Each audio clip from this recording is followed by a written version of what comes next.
and I'm here with indie Americana artist Sarah Faith. How are you doing today? I'm doing really well, Andrew. How are you, my friend? I'm good. So tell us a little bit about how you got started in the music business. Oh boy. Well, I would say that started back in Michigan about 3 years ago now.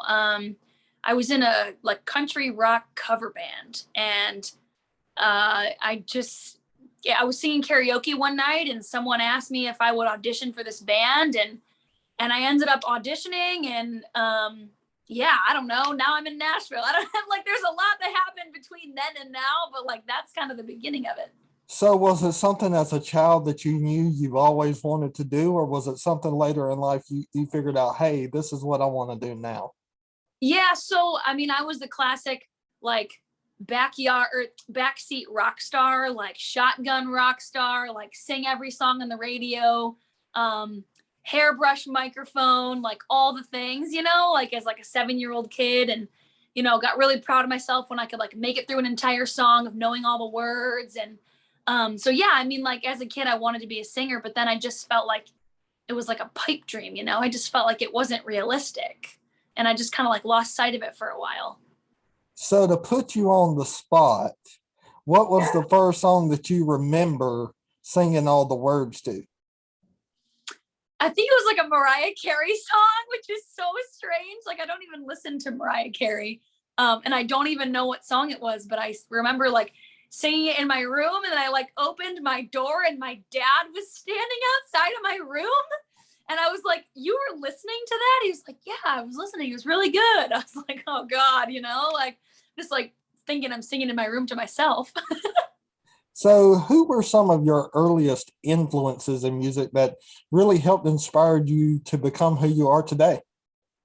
Oh gosh. Okay. So this actually, like, if we're talking about my dad, like, this is actually where my dad gets a ton of the credit. Like, he when I was growing up, his taste in music has always been classic rock, or anything in the rock variety, to be honest.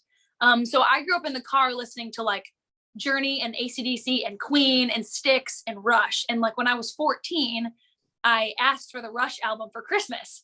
And I didn't really know like any other 14-year-old girls that were asking for that kind of thing. But that's what I was asking for. So I would say that like classic rock and like 90s alternative have always been like the absolute like root of everything. So, I was listening to your project, and what an amazing CD. You have an amazing album out there. It's called Thank Lessons you. from the Archives. Tell us a little bit about how that name actually came about. Okay, so Lessons from the Archives is actually a mostly like quarantine slash COVID created piece of art. And it was, I was very thankful to have that much time and that much space to just be with my thoughts. And so I called it Lessons from the Archives because I really felt like I did a deep dive like into kind of where I came from and like the things in my life that have happened that have led me to this point to like be a songwriter and be like, this is my who I am, and this is my voice, and this is what I want to say. And it's truly like a ton of lessons from just the gauntlet of things that I had gone through like up until this point in my life. So, if you had the chance to share one song with America off of that project today, which song would you pick? Oh boy. Can I pick a fan pick and a me pick? That'll be fine. Yeah. Okay, so like fan pick, I think honest, because I just feel like, and I chose to put it as the first song of the album for that reason, because I knew that the album was going to be kind of a concept album in nature. And I really wanted to kick it off with a song that would let people know kind of what was coming, like some brutal honesty was on the way. But also I think it's great because, and as I've heard feedback from other people that have listened to the track, it kind of gives you permission to like be honest in your own life as well. Because sometimes it's just, we think it's easier not to be. We think like, oh, like maybe I can just hide this, or maybe I don't have to face it, or maybe whatever. But like whatever's going on, like always ends up surfacing anyway. So you might as well just kind of nip it in the bud and just kind of like face it up. But my personal pick from the record is I Can't. And I didn't release it as a single. But I wrote that both of these songs are songs that I wrote by myself. And I can't was really came from a very vulnerable space of just like having some, really close relationships in my life kind of break down, and just really wanting to understand for myself that like, sometimes there's relationships in your life that aren't meant to last forever. And like, that's okay. And it's really sucks. It really is hard. But you just can't like walk through your life feeling like you have to prove yourself to everybody that you meet. That makes it impossible. So, is there a situation that has happened in your life that you haven't written in song form yet that you're working on? Yes, actually there is. Without getting like too deep into it, because there is a lot of new music coming out in 2022, and it does kind of dive into kind of what has been going on recently in my little hemisphere. I am kind of in another period of transition in my life. So I am writing a lot about it.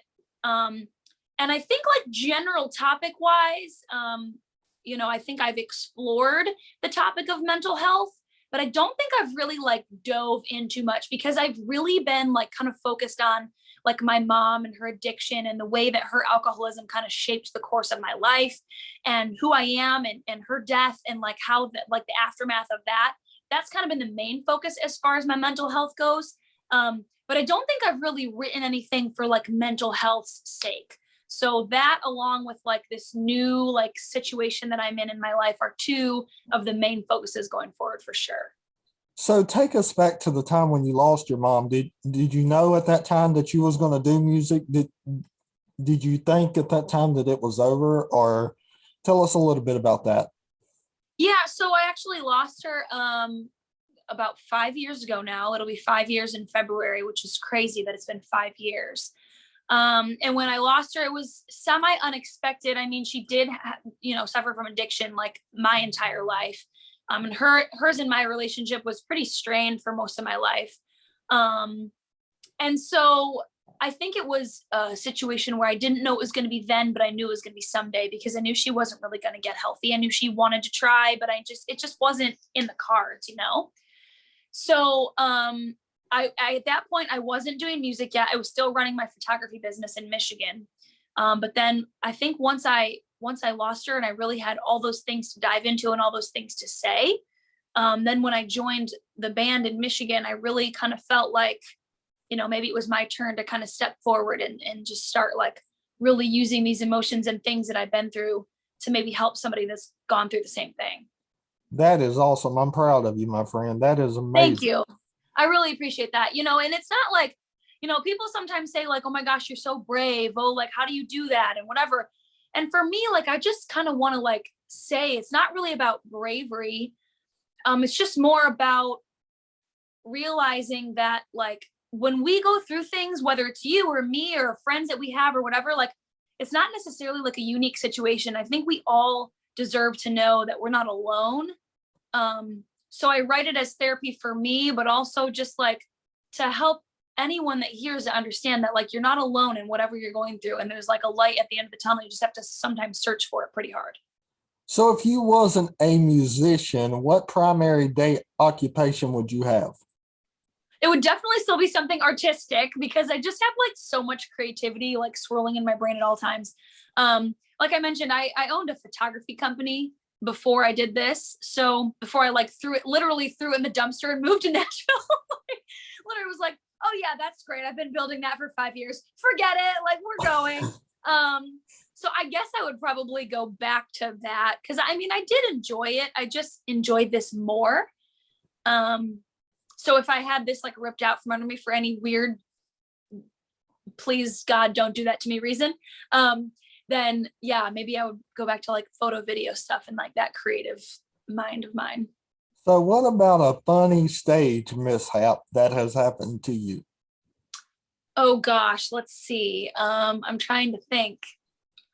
Um, well, I mean, like when I have like I have a couple different people that kind of fill in different spaces for me in my band. I've got two guitar players I call on, two drummers, two bassists. And my one guitar player, Ben, he likes to like throw stuff when he's on stage. So like he'll like play a guitar like and he'll throw his pick at you or whatever. So that's pretty funny.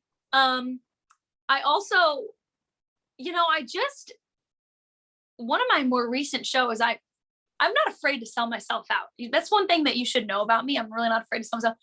So like, I released my song Before You, like when I first got to Nashville. Like it's one of my first songs I released. And then I released it again on this past album because I wanted it to be more of a rock feel. So I think we accomplished that. So it's safe to say I've been singing the song for a long time. Like I wrote it probably 2 years ago. And one of my more recent performances, I mean, I just got to the end of the song and I don't know if I got so excited or what my deal was, but like I had to like, I forgot the words. So basically the whole second, I don't know, like at what point the brain shut off and like started not knowing the words, but I was like not singing English words for like half of a verse, half of a chorus or whatever it was.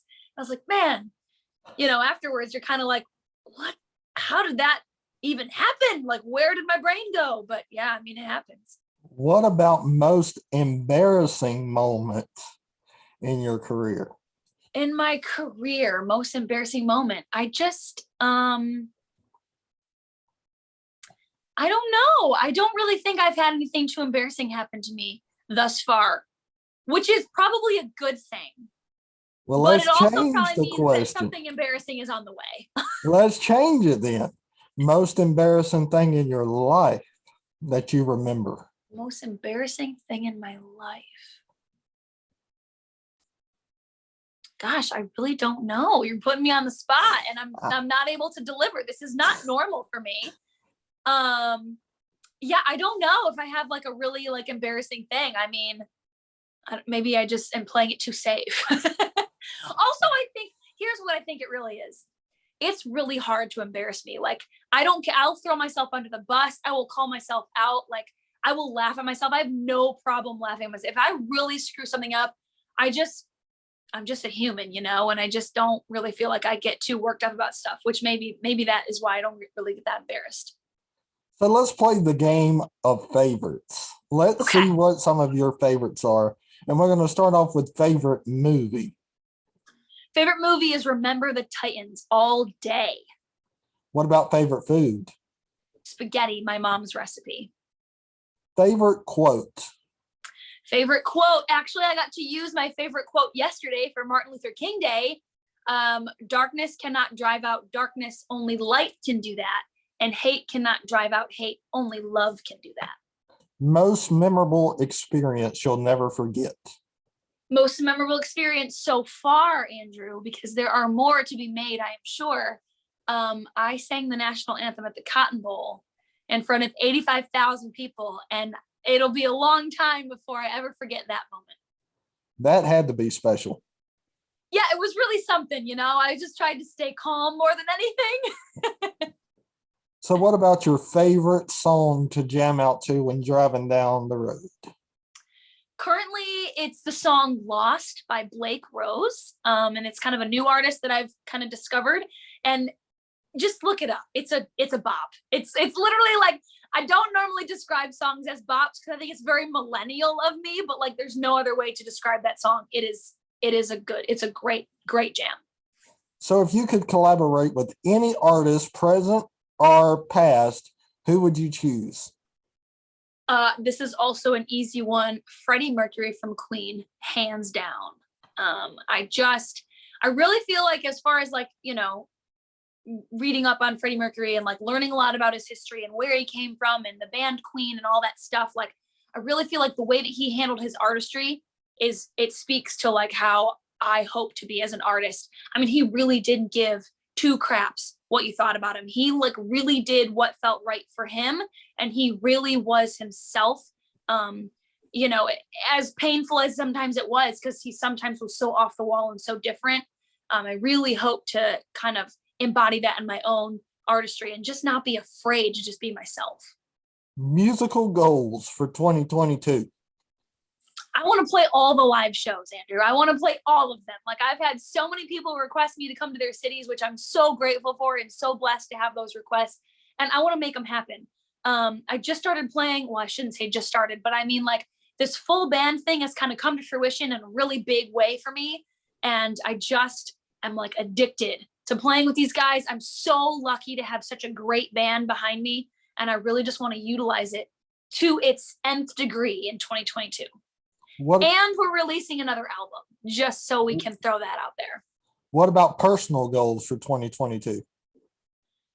Oh, personal goals always tend to revolve around mental health. Like I mentioned, I'm like a huge advocate for mental health. I really think that, you know, therapy should not be something that we look down on each other for.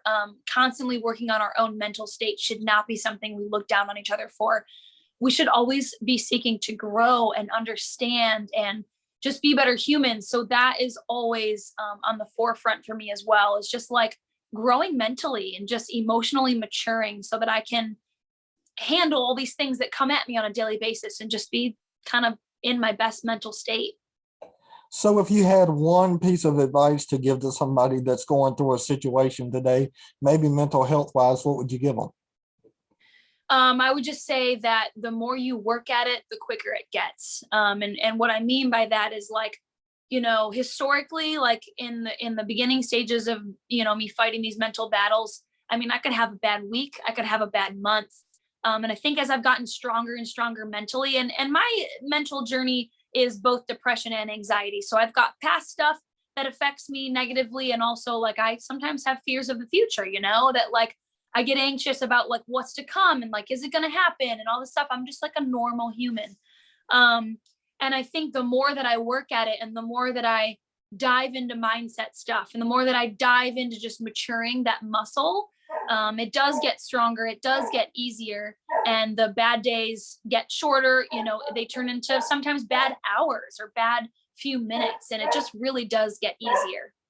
Well, Sarah Faith, it has been an honor having you on the program. Tell folks how they can find out more about your music. Well, you can search me on Google if you so choose, but if you want to be more controlled about it, I have a website, sarahfaithmusic.com. You can follow me on Instagram, sarahfaith_music. I spend most of my time on Instagram, I'm also on TikTok, Sarah Faith Music in most of the places. And I'm actually starting up my live streams again, so you can be on the lookout for those. Well, I tell you what, we've had a great time with you and you're welcome back anytime.